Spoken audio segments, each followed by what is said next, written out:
In this guide, I'm going to show you the 3 best ways that you can use in order to get antiseptic here in Arc Raiders. Before we do dive into this guide, make sure to like the video and subscribe to the channel with all notifications on. It really does help the channel and lets us know that you want more content like this. We'd greatly appreciate it. And if at any point throughout this guide you do have any questions, just ask them down in the comment section below and we can help you out further. I'm going to be doing my best to reply to every single comment down there. But as I said, there's 3 methods, so we're going to dive straight into this. The first method is through crafting. What you're going to want to do is get in the Arc Raiders homepage, go ahead and select Workshop up at the very top, and then go ahead and select the little install button right here. And what you're going to want to do is install the refiner. Now, it does take 60 metal parts and 5 arc power cells to install this, but as soon as you do install this, you can actually select it manually and craft the antiseptic using temp chemicals and 2 Great Mullen. This is by far the easiest method. The second method is through your inventory. So open up your inventory, and what you're going to want to do is find items to actually recycle,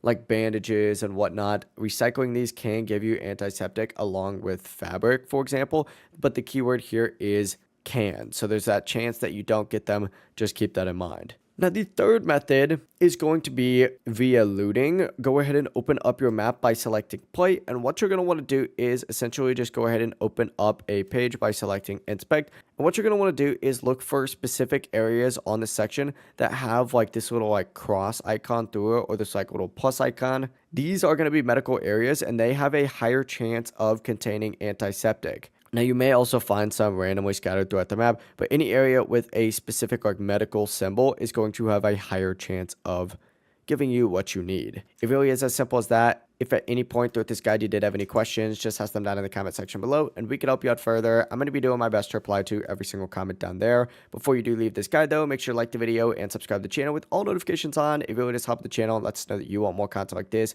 We'd greatly appreciate it. Have a great rest of your day though. Peace.